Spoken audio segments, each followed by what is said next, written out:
Bonjour à toutes et à tous, bienvenue dans cette nouvelle vidéo. Comme annoncé à la fin de la vidéo précédente, ici nous allons présenter les transformations que peut subir la chaleur.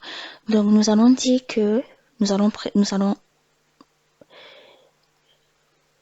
pour rester en phase. Donc pour une transformation infinitésimale, la formule est la suivante. C'est encore égal. D'accord? Et lorsque nous avons affaire à une transformation finie, dans ce cas, la formule de la chaleur est la suivante, c'est-à-dire d'un point 1 à un point 2. C'est égal.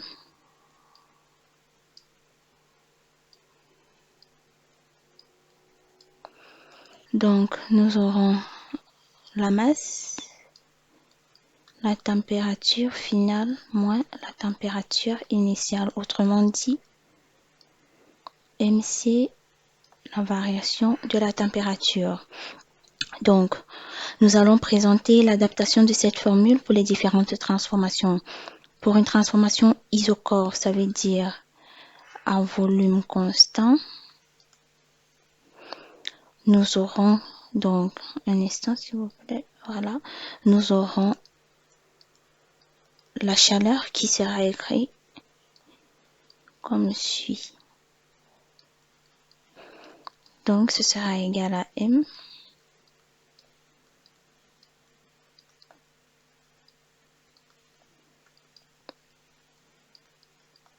chaleur à volume constant.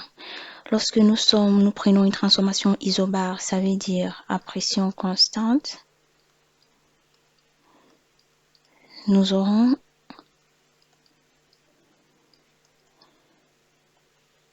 qui va encore être égal à la variation de l'enthalpie. On reviendra sur ça dans une autre vidéo. Ce sera égal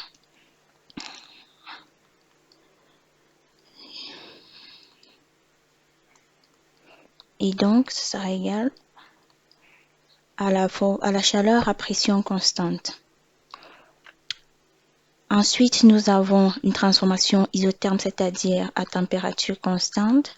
Contrairement à ce qu'on pourrait croire, à température constante, la chaleur n'est pas égale à zéro. À température constante, on a la variation de l'énergie qui est égale à zéro, ce qui revient à dire que la chaleur plus le travail sont égales à zéro. Donc, qui sera égal à nRT ln de P1 sur P2. C'est encore égal à W de 1, 2. Et enfin, la dernière transformation, c'est la transformation adiabatique réversible. Dans ce cas, on a la chaleur qui est égale à 0, ce qui revient à dire que Q est égal à 0. Ça, c'est la première partie. Dans la deuxième partie, nous allons présenter les conventions de signes. Donc, quand on parle d'énergie reçue et d'énergie cédée, qu'est-ce qu'on doit avoir comme signe de la chaleur et du travail?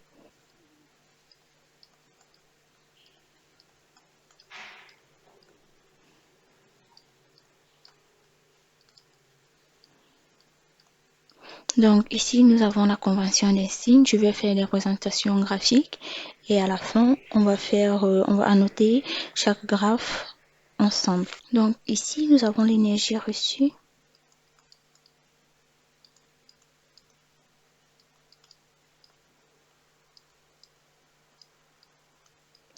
Ici, nous avons l'énergie cédée.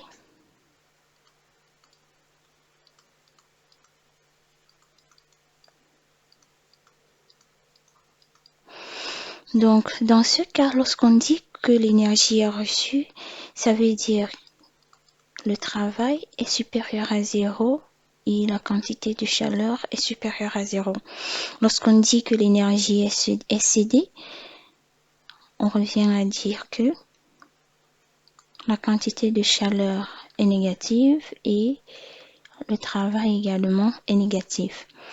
Ce sera tout pour cette vidéo. Donc, la prochaine vidéo, on va parler du premier principe et de l'adaptation du premier principe en fonction de chaque transformation. Je vous dis merci et à très bientôt.